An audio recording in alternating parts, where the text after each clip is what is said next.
Hi ಎಲ್ರಿಗೂ Kavita village life ಚಾನಲ್ಗೆ ತಮ್ಮೆಲ್ರಿಗೂ ಸ್ವಾಗತ. ಇವತ್ತಿನ ವಿಡಿಯೋದಲ್ಲಿ ನಾನು ದೇವಸ್ಥಾನದಲ್ಲೆಲ್ಲ ಪ್ರಸಾದವಾಗಿ ಕೊಡ್ತಾರಲ್ಲ ಆ ಥರ ಪಾಯಸ ಮಾಡೋದನ್ನು ತೋರಿಸ್ತಾ ಇದ್ದೀನಿ. ಇದಕ್ಕೆ ಮೇಯ್ನಾಗಿ ಬೇಕಾಗಿರೋಂಥ ಒಂದು ಕಪ್ ಅಕ್ಕಿ ಮತ್ತು 1 ಲೋಟ ಆಗೋಷ್ಟು ಕಡಲೆಬೇಳೆನ ತೊಗೊಂಡಿದ್ದೀನಿ. ನಿಮ್ಗೆ ಎಷ್ಟು ಬೇಕೋ ಅಷ್ಟು ತೊಗೋಬೋದು. ಅದನ್ನು ಫಸ್ಟ್ಗೆ ಕಡಲೆಬೇಳೆ ಮತ್ತು ಅಕ್ಕಿನ ಎರಡನ್ನೂ ಹಾಕಿ ಸ್ವಲ್ಪ ಹುರ್ಕೋಬೇಕು, ಒಂದು ಸ್ವಲ್ಪ ಬೆಚ್ಚಗಾಗುವಷ್ಟು. ಜಾಸ್ತಿ ಮನೇಲಿ ಯಾರೂ ಮಾಡಲ್ಲ, ದೇವಸ್ಥಾನಗಳಲ್ಲೇ ಪ್ರಸಾದವಾಗಿ ಕೊಡೋದು. ಟೇಸ್ಟು ಒಂಥರ ಪೊಂಗಲ್ ಥರ ಬರುತ್ತೆ. ಇವಾಗ ನೋಡಿ ಇಷ್ಟು ಹುರ್ಕೊಂಡ್ರೆ ಸಾಕು, ತೀರದಿಂದ ಜಾಸ್ತಿ ಹುರ್ಕೋಬೇಕು ಅಂತೇನಿಲ್ಲ. ಇದನ್ನು ಚೆನ್ನಾಗಿ ಹುರಿದು ಇವಾಗ ಸ್ವಲ್ಪ ನೀರು ಹಾಕಿ ತೊಳ್ಕೊತಾ ಇದ್ದೀನಿ. ತೊಳೆದಿಕ್ಕಿ ಸೇಮ್ ಅನ್ನ ಮಾಡೋ ಥರನೇ ಪ್ರೊಸೀಜರು. ಇದು ಚೆನ್ನಾಗಿ ತೊಳೆದು ಇದಕ್ಕೆ ಒಂದು ಸ್ವಲ್ಪ ನೀರು ಹಾಕಿ ಕುಕ್ಕರಲ್ಲಿ ವಿಷಲ್ ಹಾಕಕ್ಕೆ ಇಡ್ತಾಯಿದ್ದೀನಿ. ಒಂದು ಗ್ಲಾಸಷ್ಟು ನೀರು ಹಾಕಿದ್ದೀನಿ. ಇವಾಗ ಮುಚ್ಚಳ ಮುಚ್ಚಿ ಒಂದು 2-3 ವಿಷಲ್ ಹೊಡೆಸ್ಕೊಳ್ಳೋಣ. ಚೆನ್ನಾಗಿ ಬೇಯಬೇಕು, ಕಡಲೆಬೇಳೆ ಅಕ್ಕಿ ಎಲ್ಲ ಫುಲ್ಲು ಚೆನ್ನಾಗಿ ಬೇಯಬೇಕು. ಈಗ ನಾನೊಂದು 2 ವಿಷಲ್ ಹಾಕ್ಸೋಕ್ಕೆ ಇಡ್ತಿದ್ದೀನಿ. ವಿಷಲ್ ಆಗಿದೆ. ಇನ್ನೊಂದು ಸೈಡು ವಿಷಲ್ ಕುಕ್ಕರ್ ಆರೋಷ್ಟರಲ್ಲಿ ಒಂದು ಗ್ಲಾಸ್ಗೆ ಒಂದು ಸ್ಪೂನ್ ಆಗೋಷ್ಟು ಗಸಗಸೆನ ಹಾಕಿ ನೀರು ಹಾಕಿ ನೆನೆ ಹಾಕೋಬೇಕು.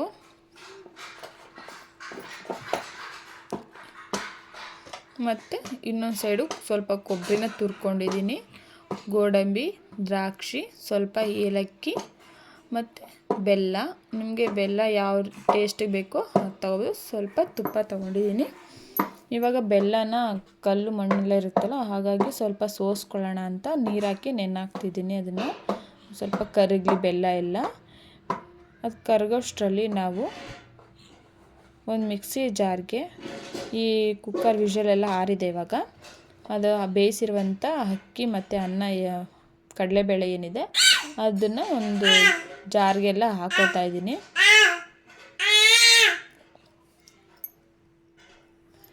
ಇನ್ನು ಸ್ವಲ್ಪ ಆಗೋಷ್ಟು ಒಂದು 2-3 ಸ್ಪೂನ್ ಆಗೋಷ್ಟು ಅಕ್ಕಿ ಮತ್ತು ಕಡಲೆಬೇಳೆ ಬೇಯಿಸಿರೋದನ್ನು ಸೈಡಿಗೆ ತೆಗೆದಿಟ್ಕೊತಾ ಇದ್ದೀನಿ. ಮತ್ತು ನೆನೆ ಹಾಕಿರುವಂಥ ಗಸಗಸೆನೂ ಇದಕ್ಕೆ ಆ್ಯಡ್ ಮಾಡ್ತಾಯಿದ್ದೀನಿ. ಇನ್ನೊಂದು ಸ್ವಲ್ಪ ತುರಿದಿಟ್ಟಿರುವಂಥ ಕೊಬ್ಬರಿನೂ ಇದಕ್ಕೆ ಹಾಕಬೇಕು. ಇವಾಗ ಇದಕ್ಕೆ ಒಂದು ಸ್ವಲ್ಪ ನೀರನ್ನು ಸೇರಿಸಿ ರುಬ್ಕೊಳ್ಳೋಣ. ಇವಾಗ ಚೆನ್ನಾಗಿ ಅದನ್ನು ನಿಮಗೆ ಫುಲ್ಲು ನಯಸ್ಸಾಗಬೇಕು ಅಂದರೆ ಜಾಸ್ತಿ ರುಬ್ಕೊಳ್ಳಿ. ಸ್ವಲ್ಪ ತರಿಯಾಗಿರಲಿ ಅಂದರೆ ಯಾವ ರೀತಿ ಬೇಕೋ ಅದಕ್ಕೆ ರುಬ್ಕೊಳ್ಳಿ. ಇವಾಗ ಪೇಸ್ಟ್ ರೆಡಿಯಾಗಿದೆ ಅದೆಲ್ಲ. ಇನ್ನೊಂದು ಸೈಡು ಬಾಣಲಿ ಬಿಸಿ ಮಾಡೋಕ್ಕೆ ಇಡ್ತಾಯಿದ್ದೀನಿ. ಸ್ವಲ್ಪ ಗೋಡಂಬಿ, ದ್ರಾಕ್ಷಿ ಅದನ್ನೆಲ್ಲ ಹುರ್ಕೊಳ್ಳೋಣ ಅಂತ. ಬಾಣಲಿ ಬಿಸಿ ಆದಮೇಲೆ 1-2 ಸ್ಪೂನ್ ಆಗೋಷ್ಟು ತುಪ್ಪನ ಹಾಕ್ತಾಯಿದ್ದೀನಿ.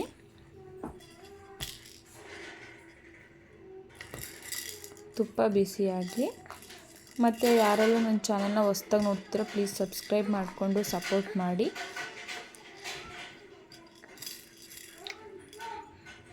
ಬಿಸಿಯಾಗಿದೆ. ಸ್ವಲ್ಪ ಗೋಡಂಬಿ ಹಾಕ್ತೀನಿ.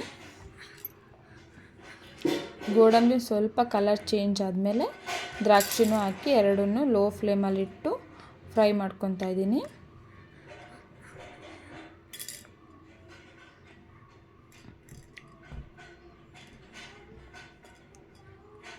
ಸ್ವಲ್ಪ ಆಗಿದೆ. ಇದನ್ನೆಲ್ಲ ಸೈಡಿಗೆ ತೆಗೆದಿಟ್ಕೊಬಿಡೋಣ.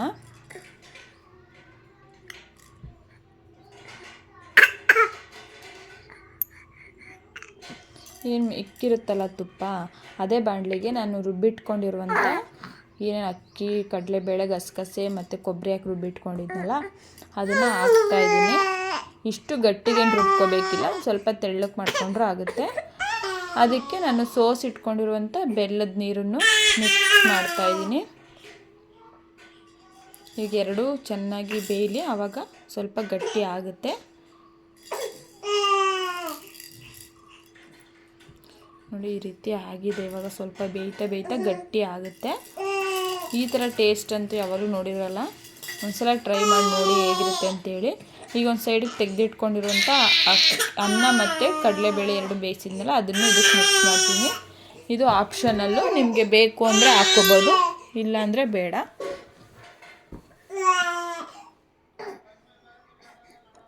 ಇದು ಮಧ್ಯೆ ಮಧ್ಯೆ ಸಿಗಲಿ ಅನ್ನೋದಕ್ಕೋಸ್ಕರ ಅಷ್ಟೇ ಹಾಕ್ತಾ ಇರೋದು.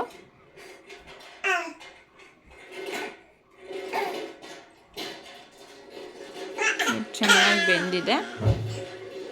ಮೇಲೊಂದು ಸ್ವಲ್ಪ ತುಪ್ಪ ಹಾಕೋಣ. ಇಷ್ಟು ಬೆಂದಿದೆ ಅಂದರೆ ಆಗಿದೆ ಅಂತ ಅರ್ಥ. ಇದಕ್ಕೆ ಸ್ವಲ್ಪ ತುಪ್ಪ ಹಾಕಿ ಸ್ವಲ್ಪ ಹೊತ್ತು ಕುದಿಯಕ್ಕೆ ಬಿಡೋಣ.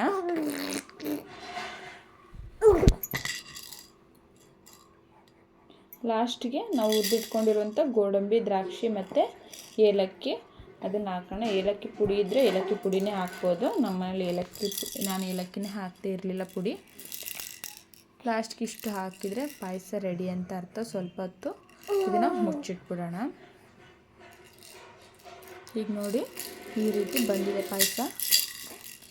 ಎಲ್ಲ ಥರ ಪಾಯಸನೂ ಟೇಸ್ಟ್ ಮಾಡಿರ್ತೀರಲ್ವ, ಈ ಥರದ್ದು ಒಂದ್ಸಲ ಯಾವ್ದಾರ ಫಂಕ್ಷನ್ಗಳಿಗೆ, ಹಬ್ಬಕ್ಕೆ ಮಾಡ್ಕೊಂಡು ನೋಡಿ.